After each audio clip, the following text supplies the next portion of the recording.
Hello, welcome to Taste the World. In this episode, we'll be visiting the beautiful country of Ireland and making a delicious Irish soda bread. Are you excited, Devin? Yeah. Me too, let's bake. To get started, let's talk about the ingredients that we need to put into our bread. First, we have all-purpose white flour, we have whole wheat flour, white sugar, salt, baking soda, plain white yogurt, and some wonderful dried cranberries. Do you love cranberries? Yeah. Me too. They're so sweet and tart and delicious. Now, Ireland has a special nickname. It's called the Emerald Isle.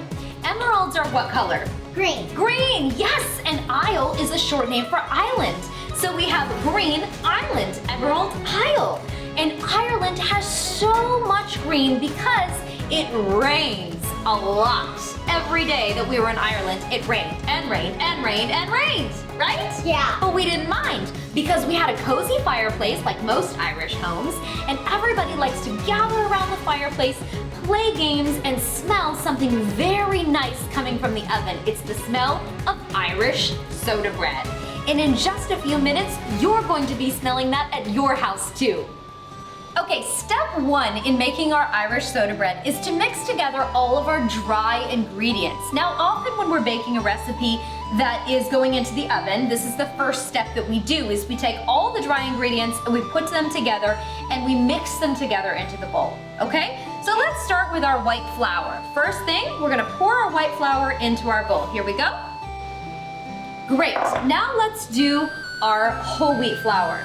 Whole wheat flour is really good for you, and it has a warm, rich, nutty flavor to our bread. Would you like to pour that in? Yeah. Great. Awesome. Okay, Devin, go ahead and use the whisk to give that a stir. We like for our ingredients to meet each other and get to know each other. Okay, next we're going to add our white sugar into our bowl. Ready? Yeah. Here we go. Next, we'll add some salt. Here we go. Give it a mix. Okay, so let's add in our magic ingredient. This is baking soda. Baking soda is what makes bread rise, so it's very important. It's almost like a magic potion. Should we put it in? Yeah. Let's do it. There we go, looking good. Let that get to know the other ingredients and let me know when you think it's all incorporated. In baking, the term incorporated means that it's all mixed together evenly and we feel like they all know each other and are friends.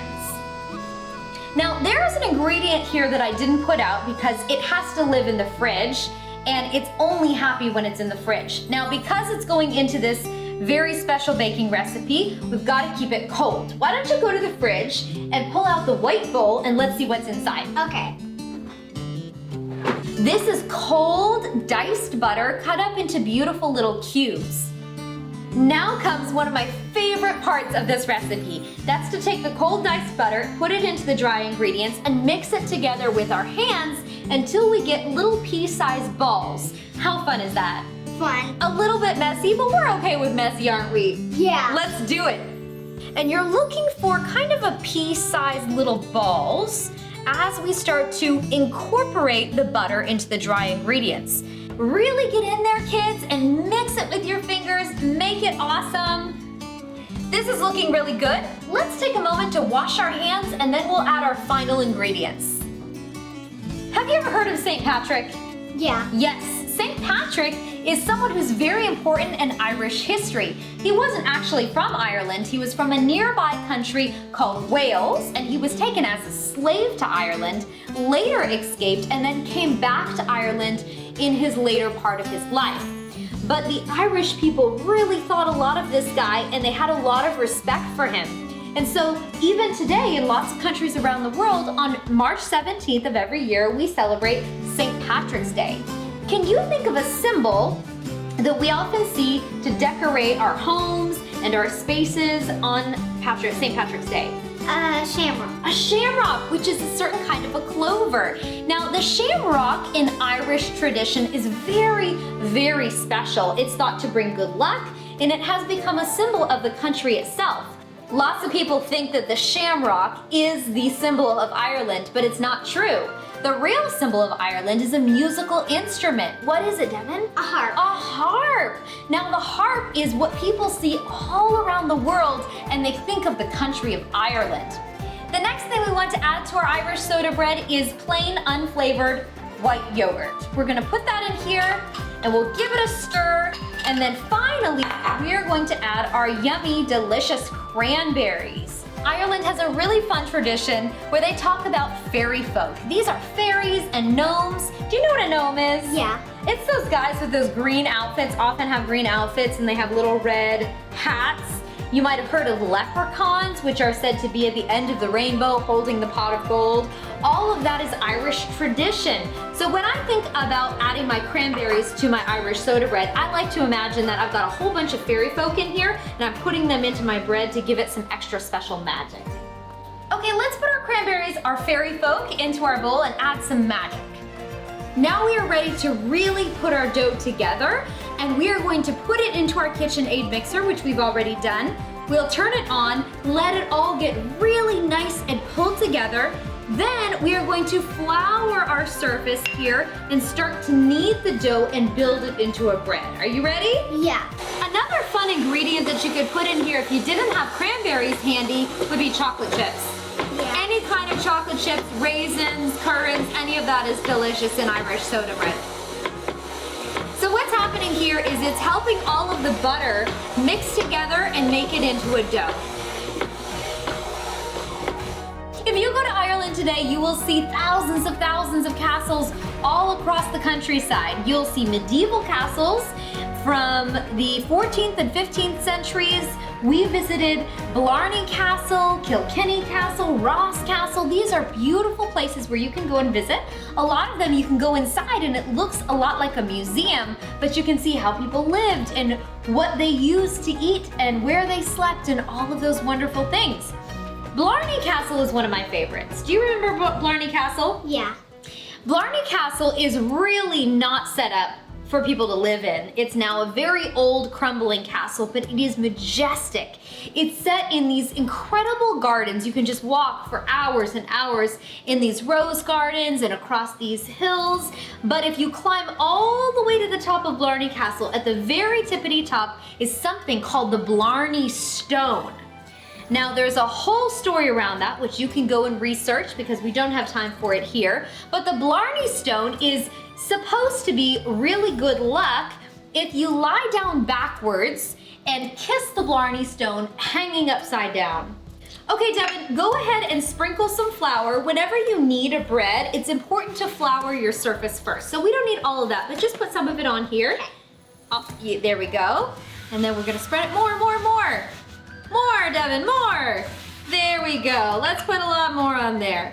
All right, so this is starting to take shape. This is some really tough kind of Play-Doh, but the bread is going to be absolutely delicious. And in the oven, it's gonna rise into twice this size or so. So it might look like it's not too big, but this isn't the final size of the bread. Before we ever put bread onto a pan, we always grease the baking dish so that the bread doesn't stick to it. Looks good. Now, we will transfer our bread onto the pan. I think our bread is done. Great job. Let's get this into the oven and get it baking. One of my favorite moments when we were in Ireland happened when Devin and her sisters decided to chase the sheep. Tell us the story. My sisters and I decided to run with the sheep, and of course, the grass was wet because it rained there every day. So I was running and I tripped and I fell on my face. Kersplat, right? It was a face plant right in the middle of the sheep pasture. Was it fun though? Yeah. Yes, of course. I mean, what an epic experience running over the hills and through the fields with hundreds of sheep in the middle of Ireland. And that sheep chasing happened right next to the Rock of Cashel, which is this beautiful, majestic, old medieval castle that is so important in Irish history. And there in the graveyard, you can see a whole bunch of special kinds of crosses with circles in the middle of them. They're called Celtic crosses. Another symbol of Ireland, which you see represented anywhere that you talk about Irish culture, you often see Celtic crosses. And so they had lots of those Celtic crosses outside of the castle and just looking over lush pastures filled with green rolling hills and sheep. I mean, really, it's a storybook setting. It's so beautiful. Ireland is also home to a lot of beautiful artwork. One of our favorite kinds of artwork that we saw in Ireland is Waterford crystal. You can find Waterford crystal in almost every country in the world, and it is exquisite, beautiful artwork. We went to the Waterford crystal factory where all of these beautiful pieces are made, and they make so many different kinds of things. We saw vases, right? Plates, bowls, glasses, even a violin. Such amazing stuff. And they told us how they make it, the process that they use. They create the glass or the crystal out of fire and heat. And as they take it through the process, they add all of these intricate designs, which make it a real work of art. Have you ever heard of a very famous ship that sank in the ocean, in the Atlantic Ocean, after it hit an iceberg? Titanic. Yes, the Titanic. I bet all of you kids out there have heard of the Titanic as well. So in Cove, you can go to the actual landing place where the Titanic last docked before it sank in the Atlantic Ocean. It was the very last time that people who went on that ship saw people that they loved and said goodbye for the final time. Very sad moment, but a beautiful village and definitely an important piece of history. Now in Ireland, they have their own special language. They also speak English, but the language that they love to speak from way back in historical times is called Irish Gaelic. So how do we say hello in Irish Gaelic? Gia Hoyt. Very good, you remember. That's right, Gia Hoyt. And you've got to really get it in the back of your throat. Gia Hoyt. Gia Hoyt. Good job. All right, Devin, here we go. Here's our Irish soda bread. How good is this? Don't you just want to try a piece? Yeah. It looks so delicious. Okay, so what we need to do is get it off of our pan and onto our cutting board. And we're going to cut up some slices and plate it and garnish it. I love that with this bread, when you eat it, it feels almost like it's a meal because it's so hearty and full of wonderful goodness. So when we put something onto a plate like this, we want to make it look beautiful. So the first thing that we need when we have bread is what? Butter. Butter, of course, because butter is the best thing with warm baked bread. So we're gonna make it look really pretty. So what do we say is one of the symbols of Ireland? A shamrock. A shamrock. So we picked a few shamrocks here. Now, you can't eat these, they're not gonna hurt you. Most people aren't going to eat them, but we're just gonna put them here on top of our Irish soda bread to garnish it. So whenever you put something pretty onto a plate, that just gives it a special finishing touch. It's called a garnish. So here we have it, our completed Irish soda bread. Does it look beautiful? Yeah. I think so, and look how the butter is just melting over that hot, delicious bread. Let's see if we can have a bite and see if we think that this is as good as it looks and smells. Are you ready? Yeah. Okay, let's do it. Take off a piece and go ahead. All right, cheers. Cheers. Yeah. I mean, yum.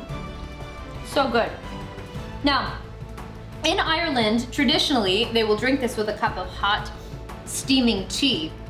So we need to make some tea ourselves, don't you think? Yeah. Yes, and let's eat all of this yummy deliciousness. Thank you so much for joining us today to learn all about Ireland and make Irish soda bread. See you next time. Bye.